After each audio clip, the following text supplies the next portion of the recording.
이 시간 주신 말씀은 시편 37편 4절에서 7절 말씀입니다.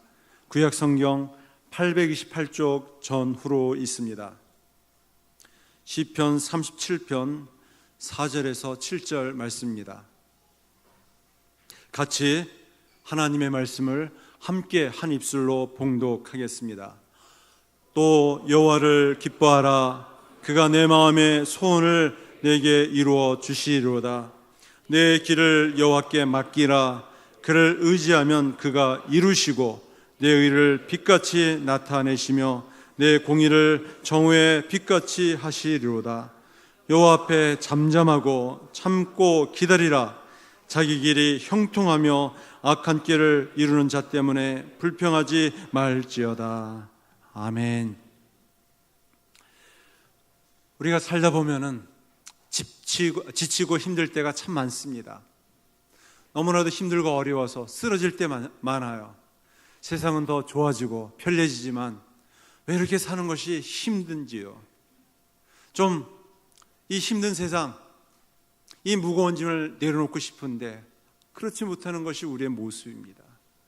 우리의 건강 때문에, 우리의 관계 때문에, 또 불확실한 미래 때문에, 자녀 때문에 많이들 힘들어하고 있습니다. 신앙생활은 무엇이냐? 내동댕이 치는 겁니다. 굴려버리는 것이에요. 이것을 무엇이라고 얘기하면 맡기는 것입니다. 맡긴다. 우리의 모든 삶을 하나님께 맡기는 것이에요. 맡긴다라고 할 때 이 문자적 의미는 굴러버리다, 또 내동댕이 치다라는 뜻을 가지고 있습니다. 그냥 무작정 굴러 떨어뜨리는 것이 아닙니다. 내동댕이 치는 것이 아니에요. 하나님께 굴려버리는 것이고 내동댕이 치는 것이에요. 우리 실제 삶 속에서 참 힘들고 어려울 때마다 견디기 어려운 무거운 짐 때문에 쓰러지고 넘어지지만 그 무거운 짐을 주님 앞에 내동댕이 치는 것이에요. 또 굴려 떨어뜨리는 것이에요. 그러면 하나님께서 우리의 무거운 짐을 담당해 주십니다. 이스라엘에는 사해라는 바다가 있어요. 사해, 데드시라고 해서 죽은 바다입니다. 생명이 살지 않아요. 근데 이 사해라는 이 곳이 갖고 있는 특징이 있습니다. 보통 바다면은 이 염도가 소금기가 한 3%에서 5% 정도 됩니다. 조금 이 염도가 많은 바다는 한 8% 정도가 됩니다. 그런데 이 사해라는 바다는 생물이 살 수 없는 이유가 이 염분이 25%에서 30%가 되어요. 그래서 어떤 생명도 살 수가 없습니다. 거기 가면은 한 가지 원칙이 있어요. 절대 수칙이 있습니다. 그것은 무엇이냐? 절대로 수영해서는 안 됩니다 라는 원칙이 있습니다. 얼마 전에 저희 교회에서 선교팀이 이 사해를 체험했어요. 너도나도 가서 이 절대 수칙을 지키지 않고 들어가서 헤엄을 치려고 하다가 아주 큰 코 다쳤습니다.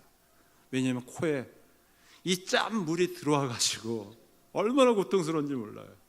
또 눈에 헤엄친다고 막 손을 막 내밀고 또 이 발장구를 치면서 이 물이 튀겨가지고 이 귀에 들어가고 눈에 들어가가지고 아주 얼마나 따가운지 몰라요.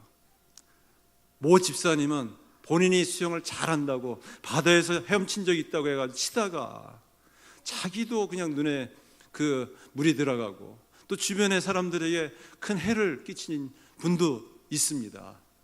누군지는 아시겠죠? 왜냐하면은 이 사해 바다는 가만히 있어도 두 손 두 발 다 들어도 그냥 붕 뜹니다. 수영을 안 해도 자연스럽게 이 사해 바다에서는 수영할 수가 있어요. 오히려 수영한다고 막 손을 뻗고 발장구를 치면은 오히려 사해 바다에서 제일 수영 못하는 사람이 될 수 있어요. 그냥 가만히 두 손을 들고 두 발을 뻗쳐서 가만히 있으면은 자연스럽게 몸이 떠서 수영을 할 수가 있어요. 이것은 대단히 상징적인 의미가 있습니다. 손을 들고 또 완전히 항복하고 손을 펴면은 그냥 길이 없는 것처럼 그냥 바다에 수렁에 쑥 빠지는 것 같지만 아닙니다. 오히려 두 손 들고 두 발 들면은 헤어날 길이 있어요. 피할 길이 있습니다. 하나님께서 거기서부터 새로운 일들을 이루어 가세요. 이 신앙의 비결을 터득하는 것이 무엇보다 중요합니다. 그러기 위해서는 무엇보다 믿음이 있어야 돼요. 믿음. 그래서 오늘 말씀해 보면은 4절 말씀해 보면 또 여호와를 기뻐하라. 그가 내 마음의 소원을 내게 이루어 주시리로다 말씀하고 있습니다. 우리가 믿음이 있다면은 하나님을 기뻐해야만 합니다. 신앙생활은 기쁨의 신앙생활이에요.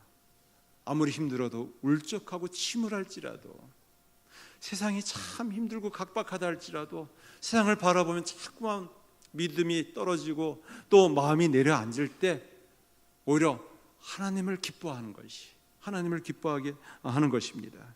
창세기 18장 말씀해 보면은 아브라함도 믿음의 조상, 믿음의 아비 아브라함도 시간이 지나면서 믿음이 떨어지기 시작했어요. 그래서 18장 말씀해 보면 상수리 나무 그늘 아래에서 왜 하나님께서는 나에게 이런 어려움을 주시지? 약속했었던 아들을 주시지 않고 왜 오랫동안 주시지 않을까? 그렇게 생각하고 있던 차에 사람의 몸을 입고 현현한 이 새 천사가 나타났어요. 그래서 믿음을 가지고 극진히 정성을 다해서 대접했어요. 이 새 천사가 아브라함에게 말씀했어요. 얼마 지나지 않아서 너에게 아들이 있을 것이다. 사라가 그 이야기를 엿듣고 나서 웃었어요. 저는 이미 태문이 닫혀 있는데 무슨 수로 아들이 있겠습니까? 믿음이 없다 보니까 아브라함도 또 사라도 그것을 믿지 않고 그냥 웃어버리고 말았어요. 근데 창세기 20장 말씀에 보면은 어떤 일이 일어났는가? 1년이 지난 즈음에 보니까 아들이 생겼네요. 출산했네요. 그래서 웃었어요. 기뻐했어요. 그래서 아들의 이름을 웃음, 기쁨이라는 이삭이라고 지어주었습니다. 우리가 일이 잘 안 풀리잖아요. 힘들잖아요. 우울하잖아요. 그걸 생각할 때마다 염려가 많지만 한번 웃어보세요. 하늘 향해서 활짝 웃어보세요. 아니 하나님 때문에 믿음을 가지고 한번 기뻐하고 즐거워해보세요.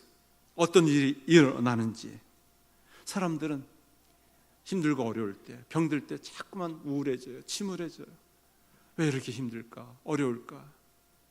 그럴 때 우리가 갖는 것은 무엇이냐? 믿음이 있다면 하나님으로 인하여 기뻐하는 것입니다. 이 기쁨이란 것이 어떻게 오는가? 내가 기쁨을 갖기 위해서 애를 쓸수록 이 기쁨은 반감됩니다. 반감 줄어들어요. 그러나 내가 이 기쁨을 다른 사람을 위해서 한번 내가 해보겠다. 내가 내 남편을 한번 기쁘게 해드려야 되겠다 해가지고 맛있는 음식을, 내가 먹고 싶은 음식을 한번 남편에게 한번 대접해 보세요. 그럼 남편이 너무너무 기뻐가지고 그 기쁨이 갑절로 전해집니다. 자녀들도 마찬가지예요. 자신의 기쁨을 가지고서 자꾸 부모님에게 앙탈 부리지 말고 떼쓰지 말고 어떻게 부모님을 기쁘게 해드릴까? 그렇게 기쁨을 가지고 있으면은 부모님이 알아서 자녀들을 위해서 더 넘치도록 기쁨이 부어지게 됩니다. 이게 기쁨의 원리예요. 우리가 신앙생활도 마찬가지예요. 일이 잘 풀리지 않을 때, 어려울 때 어떻게 하면 하나님을 감동시킬까? 하나님을 기쁘시게 해드릴까? 믿음을 가지고 하나님을 기쁘시게 해드리면은 그 기쁨이 갑절로, 아니 더 넘치도록 우리에게 부어 주십니다. 이것이 신앙의 원리예요. 그래서 여호와를 기뻐하라. 내 마음의 소원을 이루어 주시겠다 우리에게 말씀하고 있습니다. 우리가 후회 없는 신앙생활을 하기 위해서는 내 만족과 기쁨을 위해서가 아니라 하나님의 기쁨을 위해서, 하나님을 감동시키기 위해서 믿음을 가지고 한번 행해 보세요. 어떤 일이 일어나는지. 또 두 번째는 우리가 믿음을 가지고 하나님을 기쁘시게 해드린다면 신뢰하는 것이, 하나님을 의지하는 것입니다. 5절과 6절 말씀에 보면 내 길을 여호와께 맡기라. 그를 의지하면 그가 이루시고 내 의를 빛같이 나타내시며 내 공의를 정오의 빛같이 하시리로다. 신앙생활이 무엇이냐면 맡기는 것이라고 얘기했어요. 내동댕이 치는 거, 그 무거운 돌, 무거운 짐을 굴려 버리는 것이라고 말했습니다. 또 다른 의미가 있는데, 다른 의미는 무엇이냐? 책임을 전가하는 것이에요. 책임을 위탁하는 것입니다. 책임을 위임하는 것이에요. 다 나름대로 책임이 있어요. 가정에서, 가장으로서의 책임 때문에 얼마나 어깨가 무거운지 몰라요. 이 삶을 살아내는 데 있어서 이 책임감이라는 것이 시간이 지날수록 가벼워지는 것이 아니라 더 무거워집니다. 그런데 하나님께 맡겨드린다라고 할 때 이 맡긴다라는 것은 내가 갖는 이 책임을 하나님께 전가하는 것이에요. 하나님께 위탁하는 것입니다. 하나님께 위임하는 것이에요. 그러면 어떻게 될까요? 책임을 져주십시오. 그러면 더 이상 내 인생, 내 운명에 대해서는 책임질 필요가 없어요. 하나님께 다 그 책임을 맡아주시기 때문에 나의 책임감은 그만큼 가벼워집니다.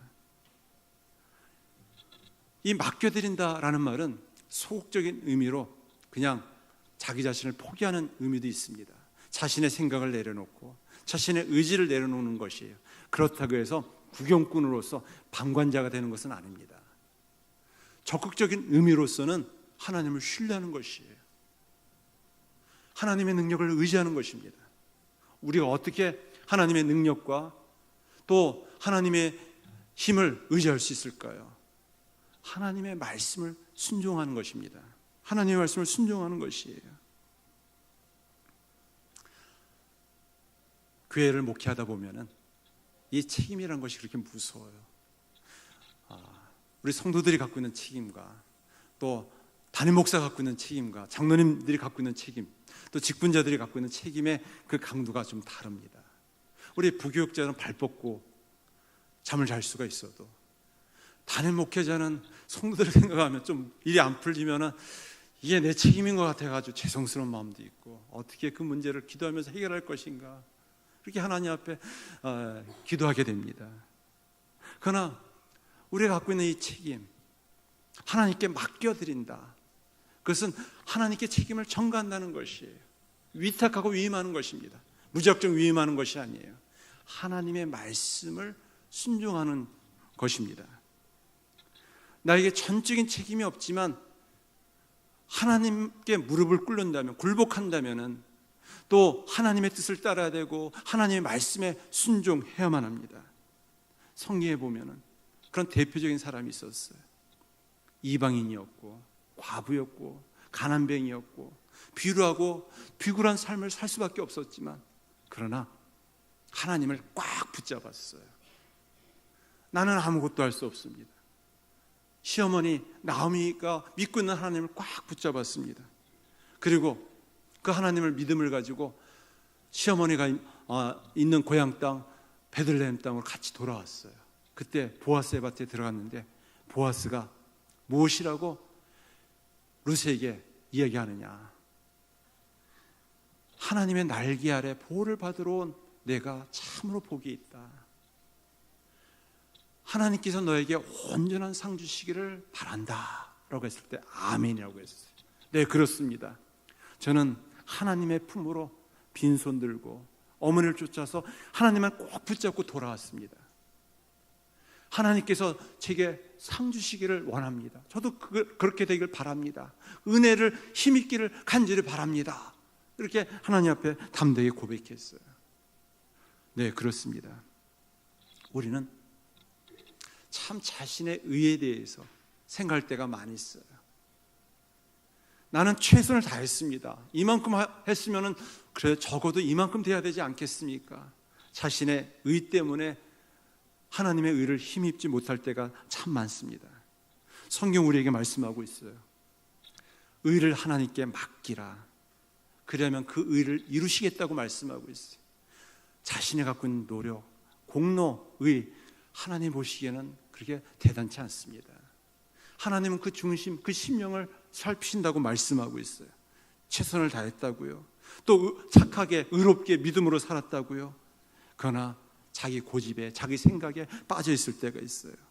하나님 앞에서 그것을 원하시는 것이 아니에요. 내 의는 아무것도 없습니다. 오직 하나님 의밖에 없습니다. 하나님의 의를 자랑하기 원합니다. 아무리 지금 상황이 좋지 않는다 할지라도, 제가 만난 때가 잘못된 때라 할지라도 제가 불평하지 않고 원망하지 않고 하나님 앞에 나아가겠습니다. 제 모든 책임을 제가 담당하지 않고 하나님 앞에 전가시키겠습니다. 위탁하고 위임하겠습니다. 그리고 하나님 말씀하신 대로 제가 그 말씀을 따라 한번 순종해 보겠습니다. 이것이 맡겨드린다라는 의미입니다. 이 맡겨드린다라는 의미에 있어서 우리가 가져야 되는 태도는 하나님의 주권적인 신앙이에요. 하나님의 선하신 뜻 가운데 하나님께서 인도해 주신다. 어떻게 인도하시는가? 말씀대로 인도하세요. 그래서 우리는 그 말씀을 순종하는 것밖에 다른 할 것이 아무것도 없어요. 어렵고 어려울수록, 힘들면 힘들수록 내 의를 내려놓고, 내 생각을 내려놓고 하나님의 말씀 앞에서 순종할 때 하나님께 맡겨드리는 것이 성경 우리에게 말씀하고 있어요. 다윗이 평생 동안 축복된 믿음의 삶이 무엇인지를 깨달은 것이 있었어요. 하나님의 주권적인 신앙이 무엇인가에 대해서. 그는 이렇게 고백하고 있습니다. 여호와는 죽이기도 하시고 살리기도 하시며 수월에 내리게도 하시고 거기에서 올리기도 하시는도다. 여호와는 가난하게도 하시고 부하게도 하시며 낮추게도 하시고 높이기도 하시는도다. 가난한 자를 진토에서 일으키시며 빈궁한 자를 거름더미에서 올리사 기족들과 함께 앉게 하시며 영광의 자리를 차지하게 하시는도다. 땅의 기둥들은 여호와의 것이라. 여호와께서 세계를 그것들에 세우셨도다. 그의 거룩한 자들의 발을 지키실 것이요 악인들을 흑암 중에서 잠잠하게 하시리니 힘으로는 이길 사람이 없음이로다. 오늘 시편 37편 말씀은 세상에서 이렇게 믿음을 가지고 사는데 너무나도 어려운 것이에요. 오히려 믿지 않는 악인들은 너무 형통한 것입니다. 거기에 대해서 불만을 가지고 시편 기자 다윗이 제기하고 있어요. 깨달았어요. 하나님께 의지하는 길만이, 하나님을 신뢰하고 맡기는 길만이 내 의의가 정오의 빛같이 드러날 수 있는 유일한 길임을 깨닫게 되었습니다. 결국 하나님께 자신의 모든 것을 위탁하고 맡기는 것만이 살 길임을 알게 되었어요. 일의 성패는 자신의 의지에 달려있지 않습니다. 자신의 노력에 의해서 모든 것이 다 잘 이루어지면 사람은 하나님을 믿을 필요가 아무것도 없어요. 그러기에 사람은 하나님 앞에 겸손할 수밖에 없습니다. 내 인생 아무것도 잘할 것이 없네요. 내 육신 하나조차도 그렇게 건강관리를 잘하는데도 불구하고 이렇게 쓰러질 수밖에 없는 연약한 인생이네요. 제가 주님 앞에 겸손하게 더 무릎 꿇겠습니다. 굴복하겠습니다. 그리고 하나님의 말씀을 따라 순종하는 삶이 하나님을 의지하고 맡기는 삶이 됩니다. 우리가 하나님께 우리의 삶을 맡기고 또 믿음을 가지고 하나님을 신뢰하지만 우리가 원하는 때 원하는 방법으로 이루어지지 않을 때가 있어요. 어떻게 하면 좋을까요? 오늘 7절 말씀에 보면은 이렇게 우리에게 말씀하고 있습니다. 여호와 앞에 잠잠하고 참고 기다리라. 자기 길이 형통하며 악한 꾀를 이루는 자 때문에 불평하지 말지어다. 하나님 앞에 기다리세요. 참는 겁니다. 성내지 않는 것이에요. 불평하고 원망할 때 많아요. 왜 이렇게 어렵습니까? 우리의 작은 조막 손이 아무리 손을 뻗쳐서 아무리 많은 일들을 행한다 할지라도 얼마나 많은 일들을 하겠습니까? 하나님의 능력의 손에 의지하는 것이에요. 그 품에 안기는 것입니다. 그리고 잠잠히 기다리는 것이에요. 또 우리가 참고 인내합니다. 교만한 자는 절대로 하나님께 맡길 수가 없어요. 자기를 부인하고 겸손한 자만이 하나님 앞에서 무릎 꿇고 하나님을 의지하게 됩니다. 하나님의 뜻을 붙잡고 순종할 수밖에 없어요. 이 모든 것을 우리는 잘 압니다. 우리가 신앙생활하지만 모르지는 않아요. 압니다. 어떻게 해야 할까요? 어떻게 해야 할까요? 유대인들이 좋아하는 탈무드에 보면 이런 이야기가 있습니다. 한 유대인 랍비가 자신의 동포 유대인들을 불러 모아놓고 이야기를 풀어가기 시작했어요. 어떤 이야기를 했느냐? 한 사람이 길을 걸어가다가 돈이 많은 지갑, 큰 지갑을 주었어요. 어떡하겠느냐라고 물어보았어요. 그 이야기를 듣던 한 사람이, 네, 저는 그 지갑을 아무도 보지 않았기 때문에 그것을 숨기겠습니다. 제가 갖겠습니다. 저는 가난하고 먹여 살 식구들이 많이 있고 또 지금 사는 것이 너무 막막하기 때문에 이게 웬 횡재냐라고 하면서 아무도 보지 않았기 때문에 그 지갑을 몰래 숨겨서 가지겠습니다. 이 유대인 랍비는 이 도둑놈아, 이렇게 대답해 주었어요. 또 다시 물었어요. 한 사람이 길을 걸어가다가 큰 돈지갑을 주었는데 어떻게 하면 좋겠는가? 여기에 대해서 다른 한 사람이 또 대답하는 것이에요. 네, 저는 잃어버린 그 지갑의 주인을 찾아주겠습니다. 열심히 찾아주겠습니다. 유대인 랍비가 무엇이라고 대답했느냐? 이 바보 같은 놈아. 또 이렇게 대답하는 것이에요. 다시 또 얘기했어요. 길을 걸어가다가 한 사람이 큰 돈지갑을 주었는데 어떻게 하면 좋겠는가? 다른 한 사람이 이렇게 대답하는 것이에요. 저는 욕심이 많아가지고 그 돈지갑을 제가 가질 것 같아요. 그러면서 양심의 찔림을 받아서 이 돈지갑의 주인이 누구일까? 얼마나 힘들까? 이 돈지갑을 찾아줘야 되겠다. 이렇게 생각할 수도 있습니다. 저는 도저히 장담할 수가 없어요. 제가 어떻게 하면 좋을지 참 하나님의 은혜가 절대로 필요합니다. 유대인 랍비가 내 말이 옳도다. 네, 그렇습니다. 내 힘으로 무엇인가 몸부림치면서 좀 정직하게 살고 싶고 진실하게 살고 싶지만 내 마음을, 내 욕심을, 또 내 의지를 내 수 통제할 수 없을 때가 참 많습니다. 조그만 일에도 실수하고 잘못할 때가 얼마나 많이 있습니까? 우리가 도덕적으로 순결한 삶을 산다고 하지만, 정직하고 진실한 삶을 산다고 하지만 그것이 어느새 내 의가 아니라, 내 자랑이 아니라 내 걸림이 되고 넘어짐이 될 수가 있어요. 한순간에 무너지는 거 한순간입니다. 그러기에 우리에게는 하나님의 은혜가 필요해요. 하나님, 은혜를 부어주세요. 내 인생을 하나님 앞에 맡겨드리고 싶어도, 또 불평하지 않고 원망하지 않고 참고 기다려야 되는데 하나님께서 하나님의 때에 역사하시면은 그 모든 것들이 협력하여서 더 좋은 결과물이 나타날 수 있는데 쉽게 낙심하고 조급해고 불안해서 넘어질 때가 참 많습니다. 그러기에 우리에게 필요한 것은 하나님의 은혜예요. 말씀을 맺습니다. 사랑하는 성도 여러분, 살다 보면 많이 힘들 때가 있어요. 어려울 때가 많이 있습니다. 우리에게 하나님께서 요구하시는 것은 믿음이에요. 하나님의 은혜를 바라보고 우리가 갖고 있는 그 무거운 짐을 하나님 앞에 내동댕이 치면서 내 힘은 없지만 하나님께 모든 책임을 전가하면서 주의 말씀을 순종할 때, 참고 기다릴 때 하나님께서 넘치는 은혜와 주의 복을 허락하실 줄 믿습니다. 그런 은혜가 주의 교회, 주의 백성들의 있기를 간절히 축원합니다. 기도하겠습니다. 하나님 아버지, 감사합니다. 더 믿음으로 살고 싶지만, 주님의 은혜 가운데 살고 싶지만 그러지 못할 때 많이 있습니다. 모든 것을 하나님 앞에 맡겨드립니다. 내 힘으로는 감당할 수 없는 무거운 짐들을 주님 앞에 내려놓습니다. 주의 약속의 말씀을 듣고 믿음으로 순종하기 원합니다. 참고 기다리기 원합니다. 주님 함께해 주옵소서. 은혜 내려 주시옵소서. 예수님의 이름으로 기도드립니다. 아멘.